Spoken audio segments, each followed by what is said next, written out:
Malam mulai turun di sebuah desa kecil bernama Giriwatu yang terletak di lereng Gunung Lawu. Kabut tipis turun perlahan, menyelimuti rumah-rumah joglo tua dan sawah-sawah yang mulai menguning. Di sudut desa, berdiri sebuah rumah tua yang sudah lama tak dihuni. Orang-orang desa menyebutnya sebagai rumah bujang tua, tempat tinggal seorang dukun bernama Mbah Rengga yang wafat secara misterius 20 tahun silam. Bayu, seorang pemuda dari Jakarta, baru saja tiba di desa itu setelah mendapat kabar bahwa dirinya mewarisi rumah peninggalan Mbah Rengga, kakeknya dari garis ayah yang tak pernah ia kenal. Ia datang bukan karena ingin tinggal, tapi karena ingin menjual rumah itu dan kembali ke kota. Namun, sejak kedatangannya, suasana di desa terasa ganjil. Malam pertama Bayu menginap di rumah warisan itu, ia mencium bau amis bercampur kemenyan. Suara-suara aneh terdengar dari loteng, meski ia yakin rumah itu kosong. Saat membuka kamar Mbah Rengga, ia menemukan sebuah peti kayu tua yang dikunci rapat. Di atasnya terdapat segumpal bulu kasar berwarna hitam keunguan, yang baunya menyengat. Tiba-tiba, lampu kamar padam. Dari kegelapan, suara berat terdengar membisikkan namanya. Bayu. Bayu. Darahmu, darah dukun. Bayu sontak kabur keluar rumah, napasnya terengah. Ia mencoba menenangkan diri, meyakinkan bahwa itu hanya halusinasi akibat lelah. Namun malam itu, ia tak bisa tidur. Dalam mimpinya, ia melihat sosok tinggi besar berbulu lebat dengan mata merah menyala berdiri di belakang peti itu. Keesokan harinya, ia mencari informasi ke warga sekitar. Seorang kakek tua bernama Pak Kromo memberinya peringatan. Kalau kamu nemu bulu itu, cepat buang. Itu bukan bulu biasa. Itu pelet. Pelet genderuwo. Warisan Mbah Rengga buat manggil makhluk lelembut dan menaklukkan perempuan. Bayu menelan ludah. Ia tak percaya, tapi kata-kata Pak Kromo menggema di kepalanya. Sekali kau pakai, hidupmu bukan milikmu lagi. Sejak malam pertama, Bayu tak lagi tenang. Meski siang hari terasa damai dan hangat, begitu senja datang, hawa mencekam kembali merayapi rumah warisan Mbah Rengga. Ia sudah mencoba membuang bulu aneh itu ke sungai kecil di belakang rumah, tapi keesokan harinya, bulu itu kembali muncul di lantai kamar, tepat di bawah ranjang tempat ia tidur. Bayu merasa seperti terjebak dalam mimpi buruk. Namun ada satu hal yang membuatnya bertahan, Ayu. Ayu adalah anak sematawayang Pak Kromo. Wajahnya lembut, tutur katanya halus, dan senyumnya seperti angin segar di tengah kabut pekat. Bayu mulai sering ke rumah Pak Kromo hanya untuk sekadar mengobrol dengan Ayu. Mereka cepat akrab, dan Bayu mulai jatuh hati. Tapi ada yang aneh. Setiap kali Bayu mendekati Ayu, muncul aroma bau amis dan bisikan samar di telinganya. Kalau kau mau dia pakai bulu itu, Bayu menepisnya.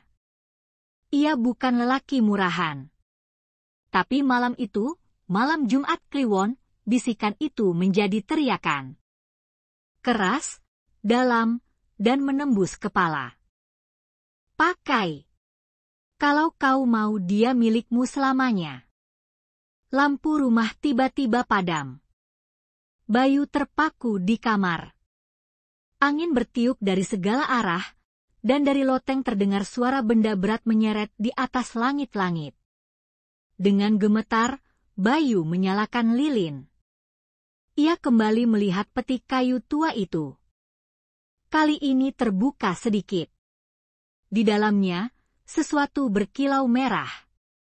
Entah mengapa, ia mendekat, seperti dikendalikan kekuatan yang bukan miliknya. Tangannya masuk ke dalam peti dan menggenggam segumpal bulu itu. Sekejap, tubuhnya seperti ditarik ke dalam kegelapan.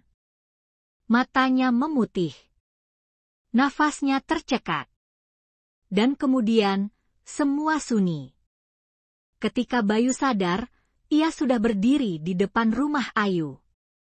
Tengah malam. Kakinya kotor penuh lumpur.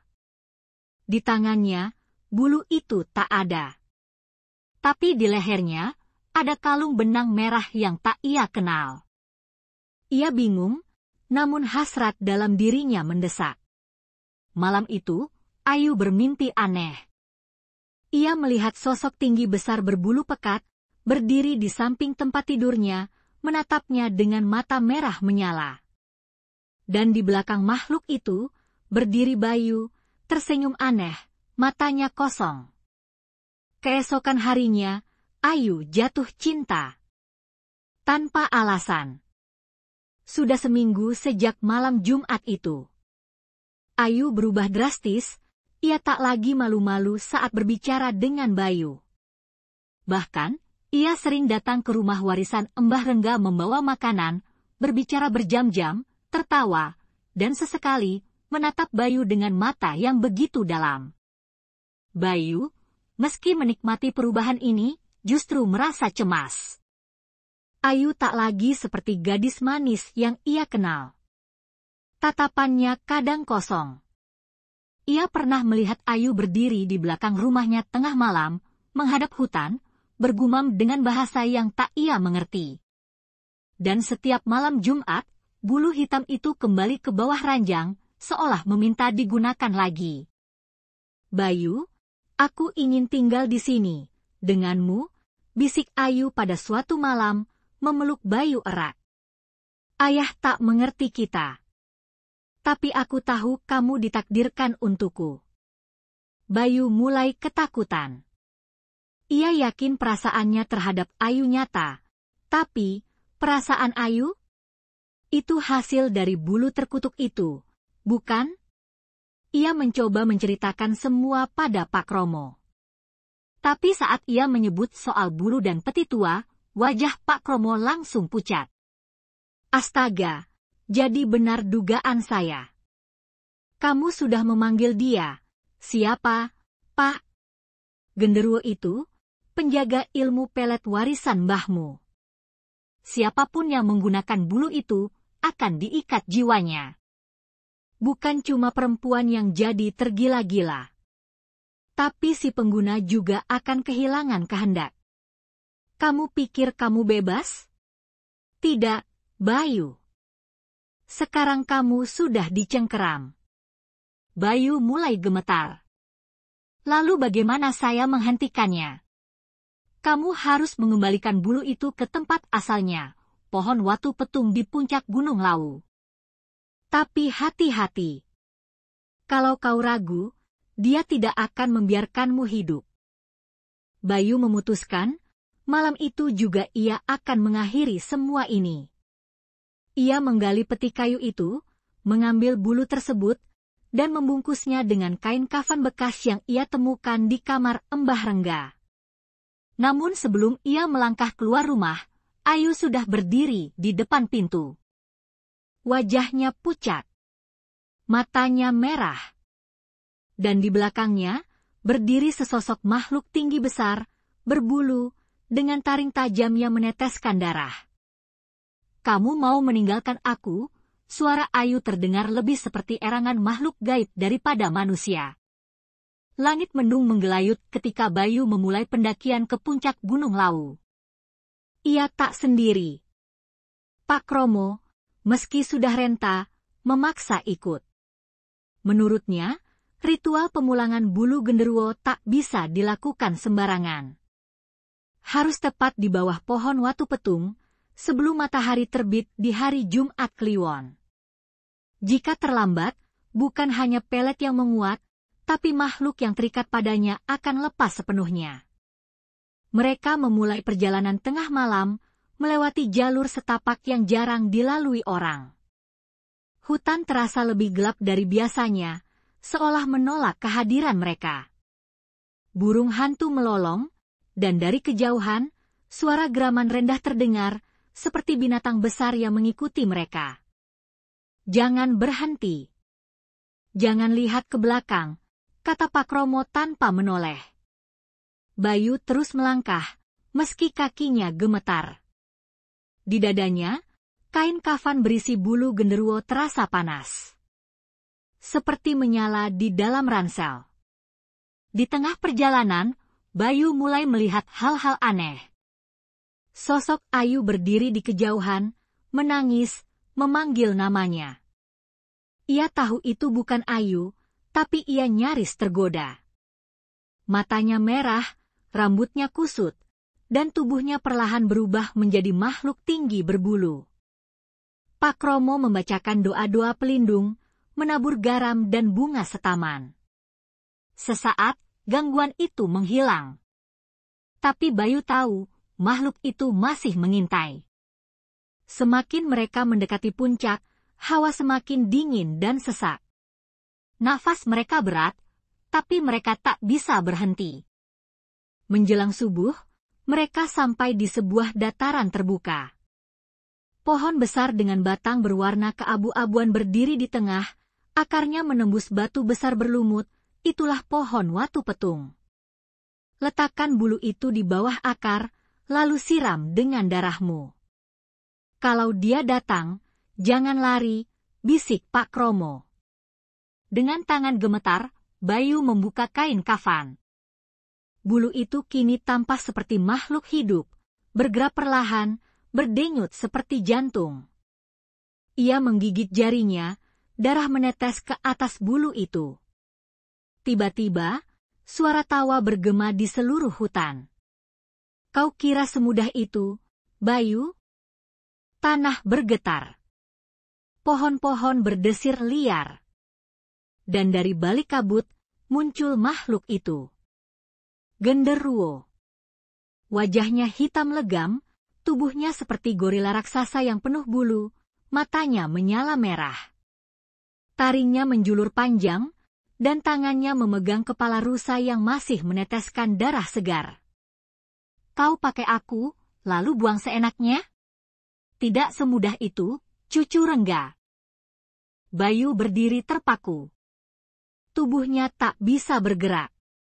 Makhluk itu melompat, mencengkeram pundaknya. Tapi saat cakar itu menyentuh kulit Bayu, ledakan cahaya keluar dari tanah.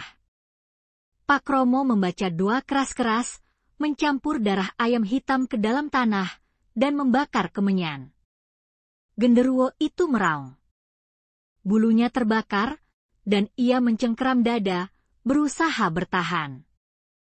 Kalian akan menyesal. Kalian semua akan mati. Dengan raungan terakhir, tubuhnya meledak menjadi abu hitam.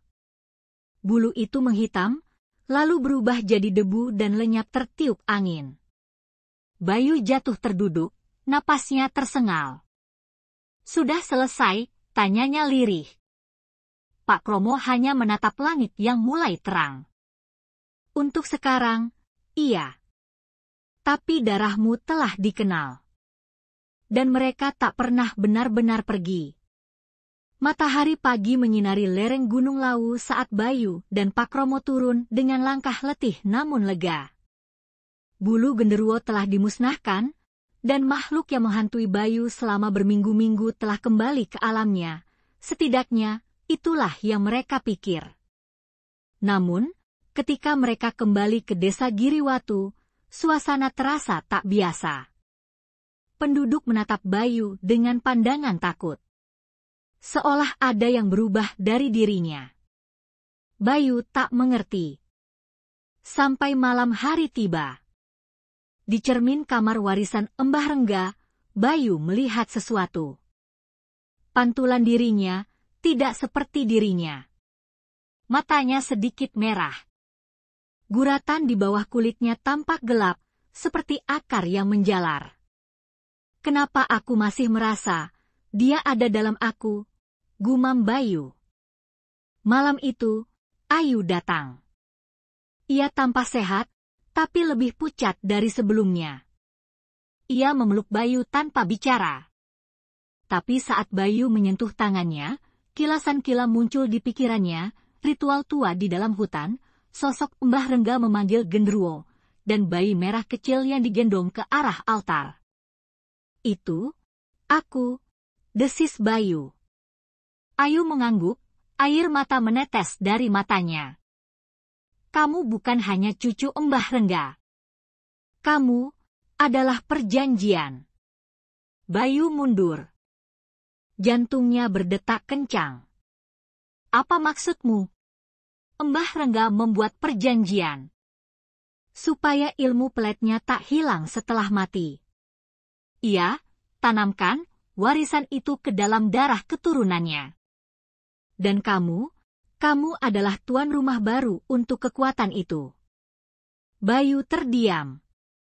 Ia mulai paham. Pelet itu tak hanya diikat pada bulu, tapi pada dirinya. Itulah sebabnya bulu itu selalu kembali. Sebab kekuatan itu telah hidup di dalam darahnya sejak lahir. Lalu, kamu juga bagian dari ini? Ayu menunduk. Ayahku, Pak Romo, dulu murid Mbah Rengga. Dia dijadikan pengawas. Tugasku, mendekatimu, menjagamu, sampai saatnya tiba. Bayu merasakan kehancuran di dalam dadanya. Semua cinta, kedekatan, perhatian yang ia kira nyata, ternyata hanya pengawas dari warisan kutukan? Ayu memegang tangannya. Tapi aku sungguh mencintaimu, Bayu, bahkan jika awalnya bukan kehendakku, namun Bayu menolak untuk menjadi wadah ilmu hitam. Malam itu, ia mengambil semua peninggalan Mbah Rengga, buku, jimat, kain kafan, dan bahkan tanah dari altar tua di belakang rumah. Ia membakarnya dalam api unggun besar. Doa-doa dari Pak Romo dan beberapa kiai desa dibacakan, dan seluruh warisan hitam itu hangus jadi abu. Namun sebelum api benar-benar padam, sosok Bayu mematung. Matanya menatap kosong ke dalam api. Dan sekelebat, cahaya merah menyala di pupilnya. Ia tersenyum kecil, seperti seseorang yang baru saja mewarisi tahta.